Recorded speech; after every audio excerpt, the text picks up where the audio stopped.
All right. The live stream indicator is different even on this new Zoom. It actually runs better now that I've updated it. Welcome to Dis and Dat on Monday. Needless to say, I slept far too long, but apparently, as far as I can tell, the vice president choice has not been made by Kamala Harris, or not been revealed anyway. Anyway, it's Monday, and what I decided to do was to, and particularly since most of the audience here is not so much scientists and social scientists, but more people who read, who prefer the literary side of it in our little pod. I never spent much time reading Marx's writing. A lot of people, trash it for a variety of reasons. I think Marx himself has a revelation about his own. I think that he tried very hard to write in a wide variety of genres, and he read widely when he moved to England. I think it was to force himself to not only speak English better, read English better. Not that he had a problem with it, but that certainly it has its own literary qualities that I think he tried to take advantage of in writing in English. So those things are pretty cool in that sense. The interesting thing about the literary approach to it is, who he calls upon in terms of influence. It reveals his own sort of, I presume, gymnasium training to include Ovid, among others, in the writing of certain things. And I point you towards the fragments of his writing. There is a commentary that says that he may have burned a lot of his literary manuscripts at some moment, of particularly the sections on his novel. So we have, much like the other writings of Marx, fragmentary elements. So I'm going to read a little bit from this one this one essay on Marx's Victorian novel, but I also will point you towards, and perhaps we'll consider some of perhaps just the article that accompanies this Anna Kornbluth article in the Marxist Literary Group's journal, Mediations, and by Fred Jameson. And so we'll see whether this is all going to work a little better. I decided to pick this also because of the comments for Kamala, because you shouldn't get so bored that comedy will be a shock to you after reading too much economic stuff. So, Anna Kornbluth's article, there's a quote from Marx. Of course, we have all read and all do read Capital, but someday it's essential to read Capital to the letter, to read the text itself. In case the 20th century had not coughed up colony enough for Karl Marx, the 21st opened with a new invective. His first post-Soviet biography, written by the acclaimed British intellectual Francis Wheen, triumphantly dismissed Capital, Marx's insuperable work of critical political economy, as, quote, a Victorian melodrama or Gothic novel, a picaresque odyssey through the realms of higher nonsense, a shaggy dog story. As an attack on the truth status of Capital, it is fiction and therefore false. Wheen's contempt for Marx and for Victorian novelists alike unwittingly opens the question of Capital's truth procedure. If Capital is best understood as a Victorian novel, then a different register of its meaning-making must emerge from reading it that way. And let me make an aside here. Needless to say, much of the analysis of the humanist Marx opened up a variety of ways of reading. And the whole point of the sort of post-war, post-structural, etc., readings of Marx is to expand it as a text and to look at it as a text with many different dimensions, as it were, And it's sort of, as I think you've noticed, the way I kind of approach the problem, that you can look at it from a multidisciplinary or just interdisciplinary way, noting, of course, that there are problematic relations between the qualitative and the quantitative. And Marx himself acknowledges that in the text, and it's really worth reading it in that way to appreciate the differences made that ultimately still have to be worked at, but it's not to um, sell short the idea that it's necessary to look at capital in a this way that sort of connects cultural studies, as it were, with the political economy. To be sure, our distance from Wien already indicates that there are multiple ways of motivating such a reading, and indeed multiple methods of reading.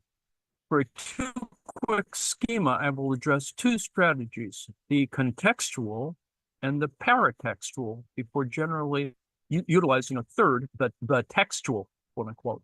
While a contextual strategy links the Marx of capital to its discursive context in Victorian London, a paratextual strategy takes stock of those literary excesses that complicate reading capital.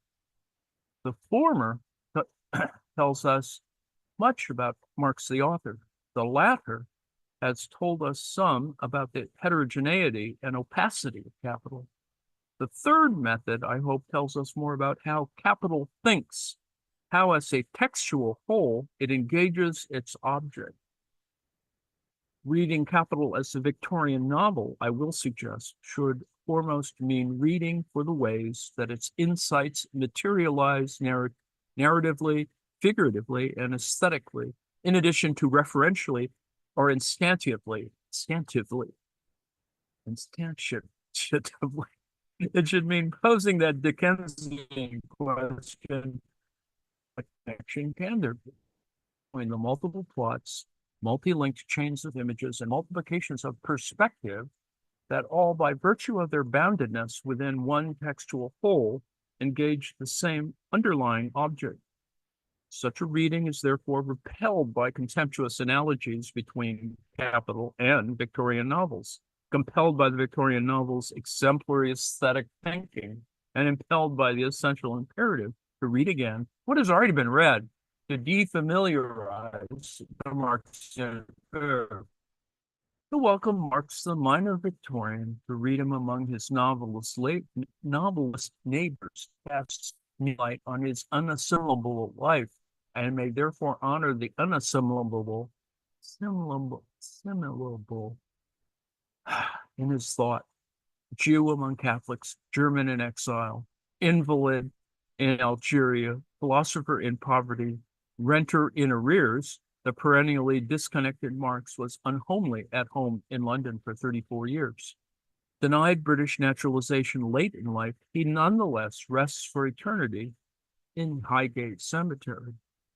To throw his lot in with the Victorian novelists is to limn, as in liminal, limn is this unnatural fate, to highlight what must be recast in order to be reread.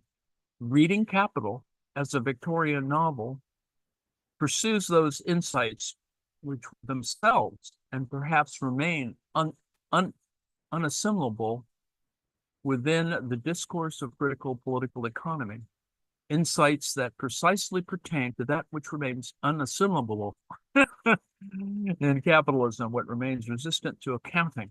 Neither flippant eulogy nor idyllic elegy, such a reading might rather index Marx's command of manifold strategies for thinking, historically and transcendentally, scientifically and aesthetically, politically and poetically. At home nowhere, at home everywhere, Marx took refuge in London in 1849. The first order of business was obtaining a reader's ticket to the British Museum. The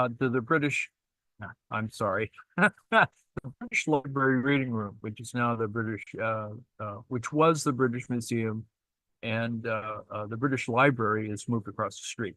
On a daily basis thereafter, he joined Thomas Carlyle, William Thackeray, Charles Dickens, and John Ruskin, furiously at work, reading, and writing. having devoted his first 3 months to osmoting all extant back issues of The Economist, which began printing in 1843. It's the same Economist that, is a weekly magazine. He quickly absorbed the local literary talent, voraciously consuming volumes of Shakespeare, Milton, Defoe, and Dickens. Like Dickens and Ruskin, he was also up to his elbows in blue books, drawing information, references, stories, and ideas from these governmental reports on everything from sanitation to factory conditions to prostitution. This is what he bases, you can see all that stuff in Capital that talks about, sort of what is the core of social science data gathering. As their rapture with the blue books suggests, for Marx, as for his companion intellectuals, context constituted the core of his work. Just as there could be no Dickens without London, there could be no Marx without the advanced, bustling commerce of the city, which is the city of London, the financial core. As he put it in Capital, no period of modern society is so favorable for the study of capitalist accumulation as the period of the last 20 years. It is as if a Fortunatus's purse had been discovered. But of all countries, England again provides the classical examples because it holds the foremost place in the world market, because capitalist production is fully developed only in England. We're talking about the 300 miles from Dover and the Brad Longbook as being the core of the Industrial Revolution. Appraising their development, inhabiting their milieu, drawing upon their sources, partaking of their canon, Marx also explicitly aligned himself with Victorian novelists by identifying his work as fundamentally aesthetic. And at that whole, whatever shortcomings they may have, the advantage of my writings is that they are an artistic whole. And this can only be achieved through my practice of never having things printed until I have them in front of me in their entirety. Along with the carbuncles and pressing debtors, these convictions about creative integrity help explain his infinite difficulty in finalizing Capital for publication. In point of fact, just before finally surrendering the manuscript in February 1867, Marx gave Engels a copy of Honore de Balzac's story, The Unknown Masterpiece.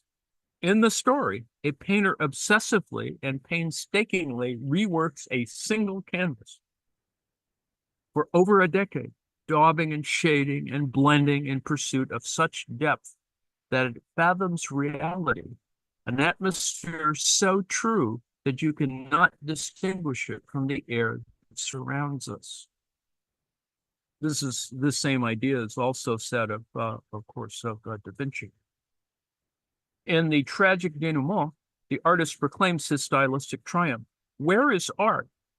Art has vanished. It is invisible. But an outside perspective reveals the state of the canvas. I see nothing. I can see nothing there but confused masses of color and a multitude of fantastical lines that make a dead wall of paint.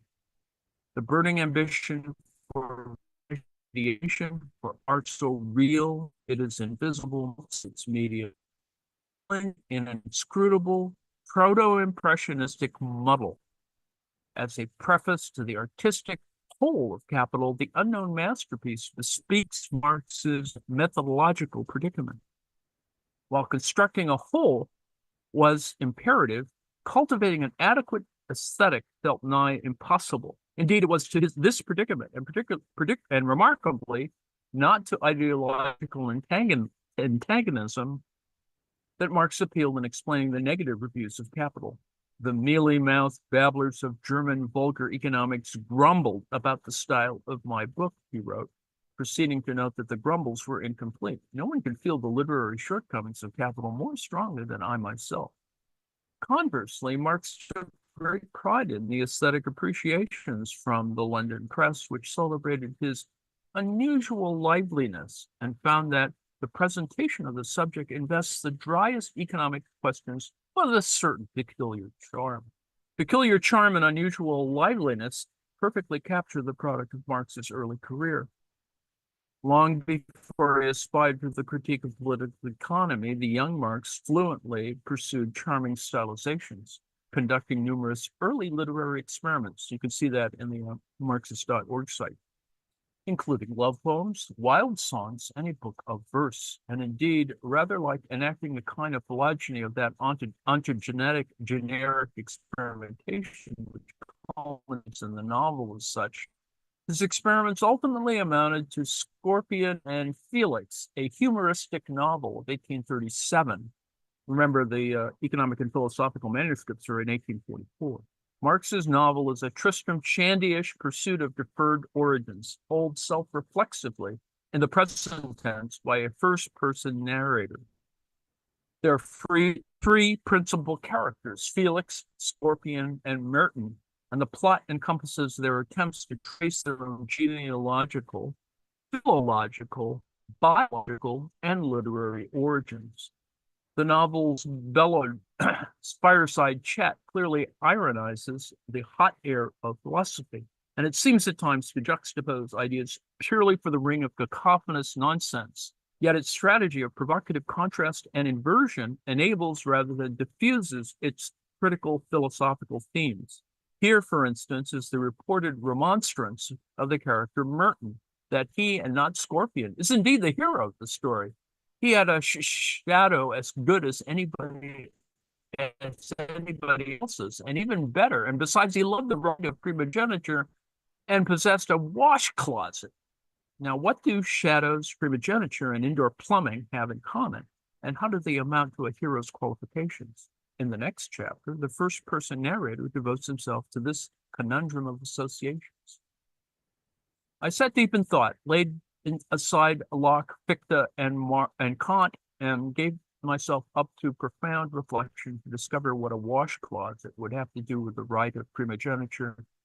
And it came to me like a flash, a blitz, and in a melodious succession of thought upon thought, my vision, Blick, was illuminated, verklarkt, and a radiant form, Lichtgestaltung, appeared before my eyes. The right of primogeniture is the wash closet of the aristocracy, where a wash closet only exists for the purpose of washing.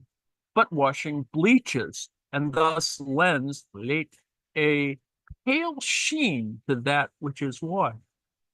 So also does the right of primogeniture, primogeniture silver, for Silbert, the eldest son of the house. It thus lends him a pale silvery sheen, while on the other members it stamps the pale romantic sheen of penury. So you can sort of see kind of that some of the same sort of flair, literary flair that you see in Capital, and often it kind of, digresses. And remember, this is a document that has been edited multiple times and in complicated ways and, in various languages. So the article is in this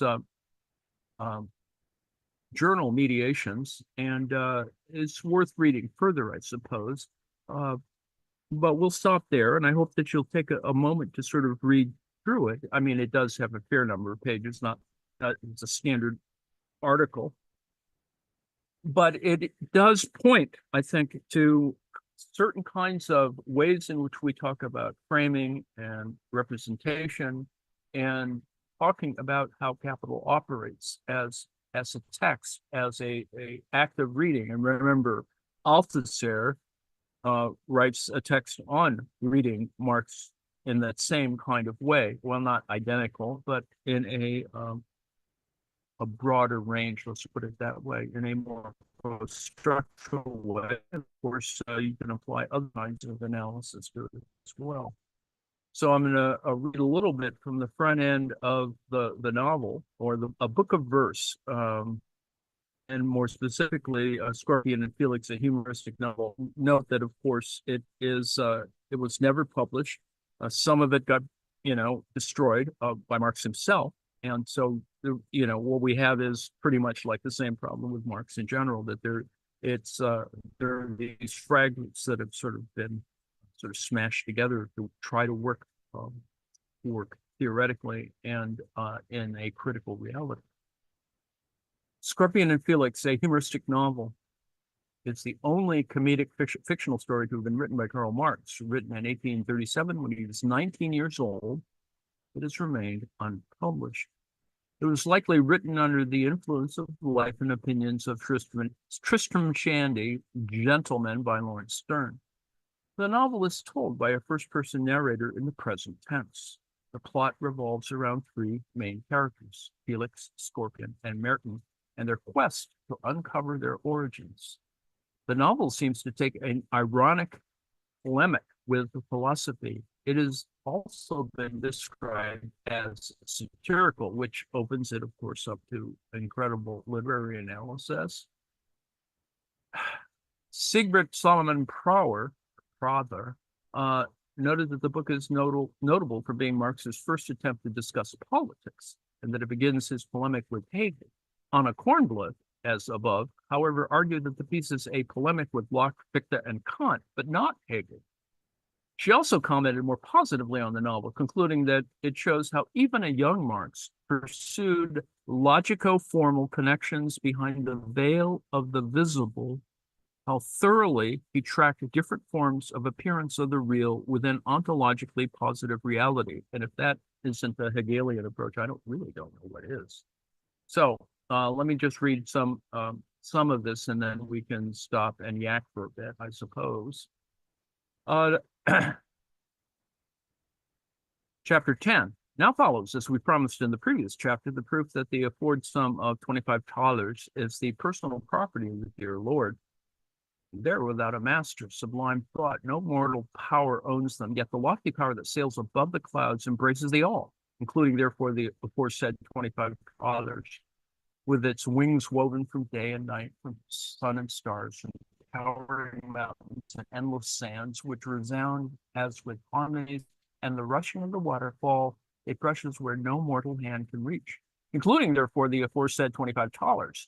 And, but I can say no more, my inmost being is stirred. I contemplate the all, and myself and the aforesaid $25. What substance in these three words? Their standpoint is infinity, their tinkle is angelic music. They recall the last judgment and the state exchequer, for it was Grete, the cook, or Grete, whom Scorpion, stirred by the tales of his friend Felix, carried away by his flame-winged melody, overpowered by his vigorous youthful emotion, presses to his heart, sensing a fairy within.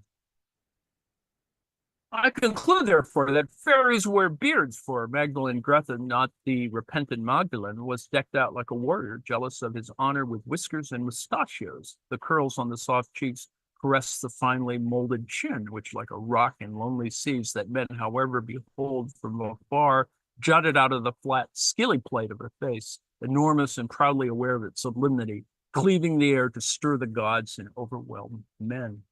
The goddess of fantasy seemed to have dreamed of a bearded beauty and to have lost herself in the enchanted fields of her vast continents. When she awoke, behold, it was Gravity herself who had dreamed fearful dreams that she was the great whore of Babylon, the revelation of St. John and the wrath of God, and that only on the finely furrowed skin he had caused a prickly stubble field to sprout, so that her beauty should not excite to sin, and that her youth should be protected as the rose by its thorns, that the world should to acknowledge aspire, and not for her to take fire. Chapter 12. A horse, my king for a horse, said Richard III. A husband, myself for a husband, said Grete. Chapter 16. In the beginning was the Word, and the Word was with God, and the Word was God, and the Word was made flesh and dwelt among us, and we beheld his glory. Innocent, beautiful thought, yet these associations of ideas led Grete onward to the thought that the world dwells in the thighs, just as in Shakespeare's Thersites believes that a jar wears his wit in his belly and his guts in his head, and being convinced Grete not a jar, and filled with understanding of how the Word had been made flesh, she saw in the thighs its symbolic expression. She beheld their glory and decided to wash them. Chapter 19. But she had big blue eyes, and blue eyes are commonplace, like water in the spray. There is silly sentimental innocence in their expression, an innocence which is sorry for itself, a watery innocence which evaporates at the approach of fire into gray steep and nothing else life in the eyes. Their entire world is blue, and their soul a blue bag. But as for brown eyes, theirs is the realm of the ideal, and infinite stimulating world of night slumbers in their depths. Lightnings of the soul flash out of them, and in their glances music like the songs of Vignon, a distant mellow land of radiance where there dwells a rich God who luxuriates in his own depths and absorbed in the universality of his being, pours forth infinity and suffers infinity. We are held as if as by a spell we would clasp to our breast the melodious, profound, soulful being and suck the spirit from his eyes and make songs from their glances. We love the world of rich animation, which opens.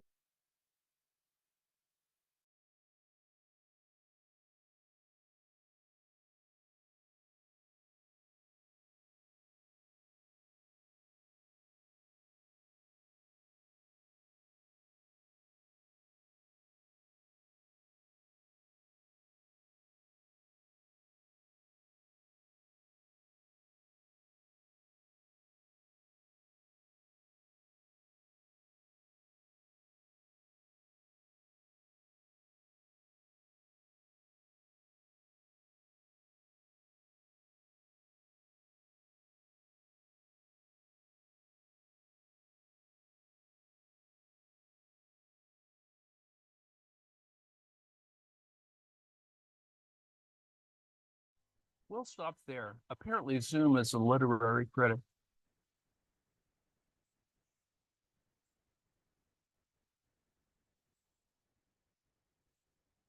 Okay, that's where I was going to end anyway. So, Anne, it seems to be beautifully written. What the hell did it mean?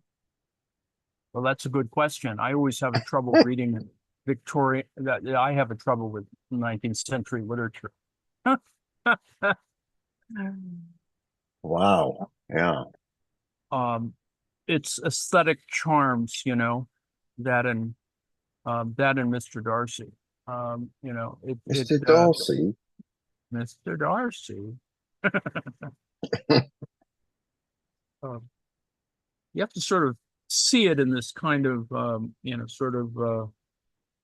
20th century haze about 19th century literature. But I digress. Anyway, other So comments? what you were reading there was Marx's novel itself. Yes, Yeah. Okay. the novel called Scorpion and Felix, a humoristic novel. I assume the wordplay is meant to create little titters there, particularly in the juxtaposition of the bearded fairy, whatever, in the in the Mm. prior segment.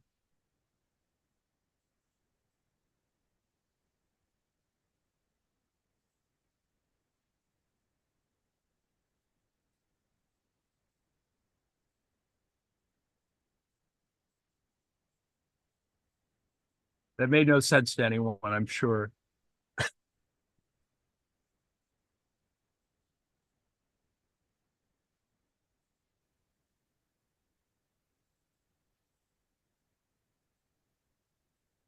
I mean, it goes on for little philosophical and little sort of philological elements where he tries to work through how Merton's name works out in the various, how it's derived, a kind of uh, uh, entomology of words like Merton. Was it Merton or was it Marin or whatever? The point being is a little pedantic, I suppose, but the point that is actually can be made from this is one that is made by other folks in terms of the evolution of a certain type of writing and literature as it moves towards the 20th century. And that is, modern texts begin to have this kind of other kinds of points of view and you know, the imaginary that's sort of put into this kind of literature is it evolves into certain formal directions. And in fact, Marx sort of fiddling around with the diachronic elements of and the synchronic elements, that is the historical elements and the sort of synchronic or the present interpretations at the same time, sort of echoes a way in which, you know, literature will evolve to look at certain formal play of formal elements as it, you know, approaches the 20th century. On the one hand, in the 19th century, it's, you know, trying to get all these little aesthetic effects sort of going on.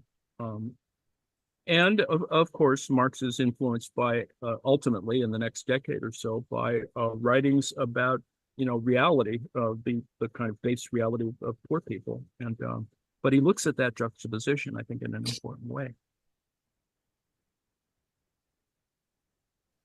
Did you, so I didn't hear enough of the actual text to really, yeah, I'm not ready to say it meant nothing because I just didn't hear enough of it. But did you say something in your It's lead up? not complete anyway, it's fragmentary. Did you say something in your lead up about Maul Flanders? Him being influenced by, oh, someone, so it was something else then, okay. Okay. Oh, But, never mind. you know, he Just was that he was reading, reading so yeah. That's right. he It was was you were reading just the you were important talking people, about what he was reading, yeah. Dickens So et al., Shakespeare. and I realized Um, you were saying you kind of aren't so keen on the 19th century, but I was actually for a minute thinking of the 18th century, like oh, yes, you know, of course. Fanny Hill and you know, and Maul Flanders, which I think is what Fanny Hill's a satire of. Yes. I like some of that stuff. Fan, I see something what you've got up right now that I think is really interesting and revealing. It's the play of interesting words and, you know, his use of them. It says, "But I meditated upon the electric matter, upon galvanism, upon Franklin's learned letters to his geometrical lady friend, and upon Merton. I am intensely curious to learn what lies behind his name." You know, I mean, it just, you know, those tidbits I think are worth looking at because, you know, that's not every 19-year-old, you know. Oh, yes. You know, Indeed. that I just and the words electric and galvanized, I bet they were fairly new. Would I be wrong? I mean, it's not like those are, I think they're newfangled, aren't they? Yes. Newfangled words. Yes. Yes, So of course. he's playing with new things. I just like that. So thanks. Yeah, I mean, he's playing with language. He's a German playing with English, and that's Yeah. also amusing as well, considering that when Germans write English, there's always this weird construction to it. Mm. Not always, but you know, something that the editors don't necessarily edit out. And Well, and you know, with painting with a broad stroke, I found uh, Marx's writings so eloquent and not always succinct, but wow, he can pack a lot in a nutshell, you know. Really, really talented. Do you think that's more the editors and angles or him? well, I don't think it's about the editors. I really think he did have a broad kind of bit of writing, and he was pretty wild about it. And he would go Mm. back and change stuff. And if you've seen his original manuscripts, there's just the scrawl is, you know, probably that's half the battle, for Oh, editors. So, okay. you know, of necessity, I think it needs to always be sort of reevaluated or reassessed. Um, but I think Yeah. a lot of people don't claim that it's necessarily a great literature, but it is sort of interesting experiments, and certainly shows the depth of his thinking, and of course, the kind of things that the kind of classical learning that he had when he was younger. Mm. Yeah, that I bet. Yeah, that does come through. I just find it far superior than, just as quality and enjoyment of the sentence structure, whatever. The vocabulary so much better than modern writers Yes, um, especially on the the same ones using, topic. especially the ones using AI. But anyway, Yeah, it's all gone to shit. Thank well, you. they just announced yesterday that Chat GPT has had a anti-plagiarism software, but they refuse to release it. Hmm. And that's amusing, and they've had it for a while, but yet they don't make it available, which is interesting in itself. I almost don't want to believe that they're telling the truth. I mean, they're gonna plagiarize. I think Well, they're. How there can? is there. Go ahead. Oh no, how can they not Oh plagiarize? yeah, How can- absolutely. yeah. But anti-plagiarism, I've used anti-plagiarism software for decades, and it's very good. It Hmm. does, it does the same, search, does the same search analysis, and looks for it is what Google does, when you put a phrase in as Hmm. opposed to for a piece of text in, it does exactly the same thing. What it Hmm. does on top of that is measure it, whatever, syntactically or lexically with, the entire corpus. It just makes a big comparison and goes, oh, well, it's from here. Right. And this It is not matches. original. Hmm. And I don't know. I'd like to hear why they don't do it. That's all. But there is, I'm sure, several versions of anti-plagiarism software out there. The original one that I used was called Turnitin, Hmm. um, and it in online teaching, you use it. Well, I use it. I used it to test the authenticity, whether people were using whole chunks of text that were sort of unsourced or whatever, Hmm. claimed to be original when in fact they weren't. On the other hand, I would say, with all due respect, that there are generations of students that have gone through and worked through their ability to paraphrase some stuff, and so it's only the lazy who get caught. Right. Right. Yeah. I'm guilty of paraphrasing for sure. For sure. Oh yeah. Oh, yeah, and everyone, with respect, half of Twitter, I think, is paraphrased. So Hmm. anyway, Hmm. um, so maybe Nate can weigh in on this Yeah. Well, just since since he's yeah, since more that amused topic by this came than I am. well, since that topic came up, um, just briefly on I wanted to just give a okay, so um, yeah, I'm not going to address exactly what you were saying. It's just that I read an article yesterday that uh, almost made me want to do a segment again. Um, and it was written by a data scientist on his blog, and the title of it is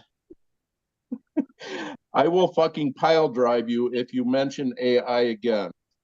I think I saw a reference to And oh, I hope it's not. I'm not just like maybe it's something Joe posted and I forgot it or something. No, no, But no. I anyway, think there is actually a thing.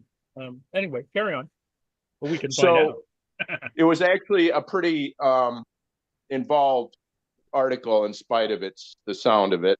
And it was what it was really about was the thing that's going on in business and probably education and everywhere that every last person thinks every last leader, so to speak, thinks they need to frantically implement it or get left behind, right?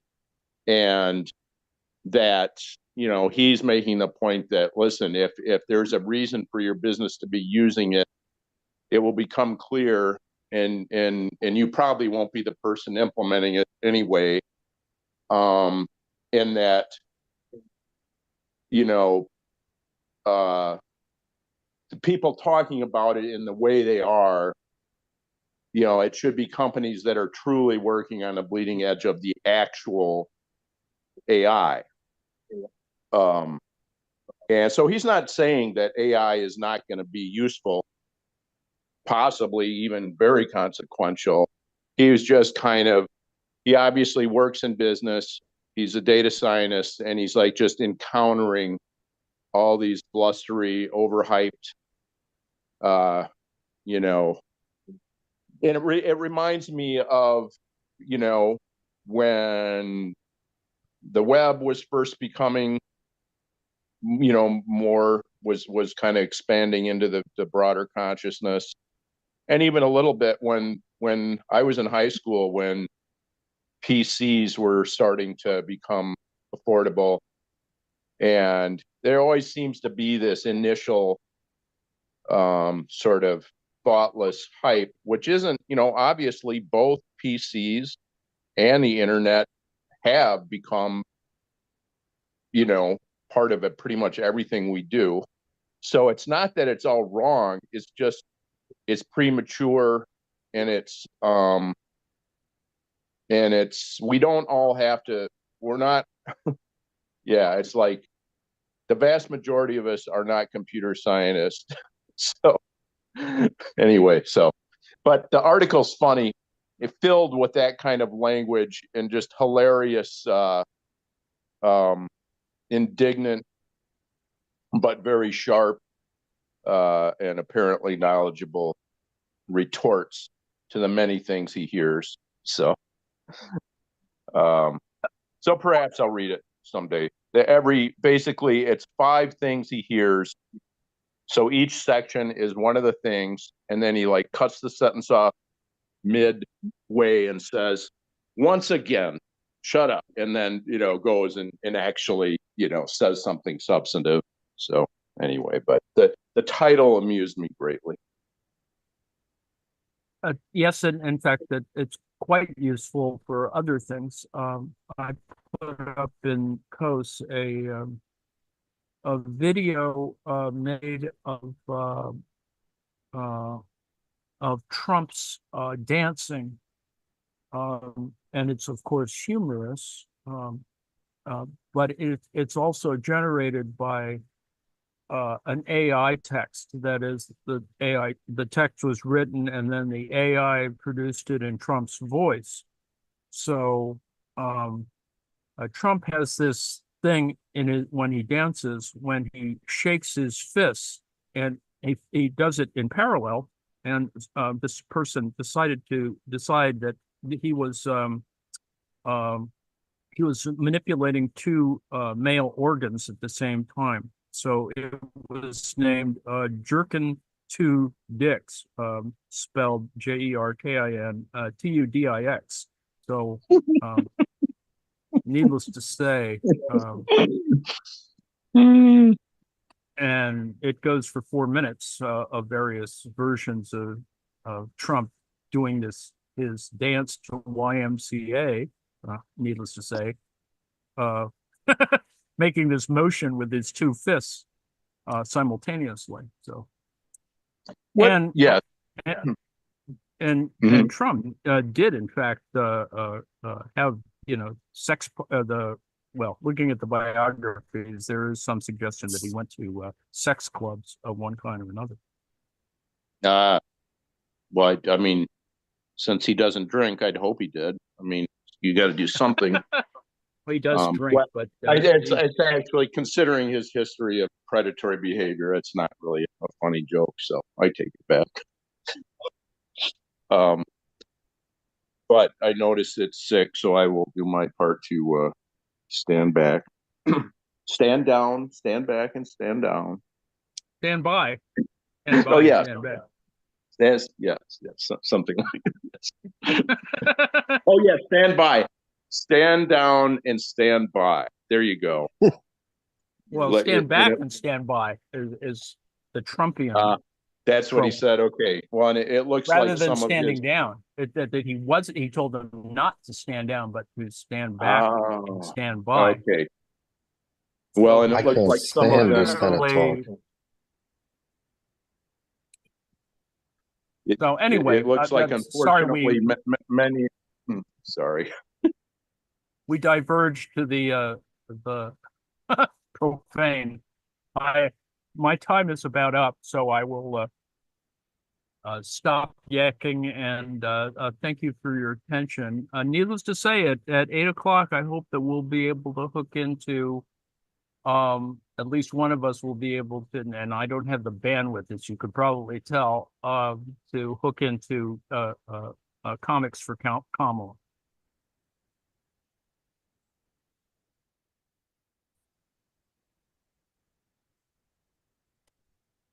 Oops, wait a second. I've got to shut the crikey. I will shut the share down. Wait, give me a second. Oh man. I have new controls. Oh, crikey. Wait a second. Oh, here it is.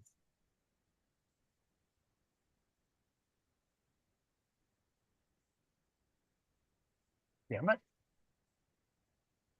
Don't say any dirty words, folks. I'm still trying to figure out where the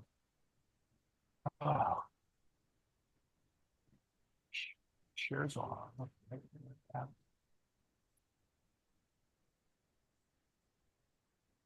I cannot tell, cannot lie. I cannot tell where the let's try this again. Up here.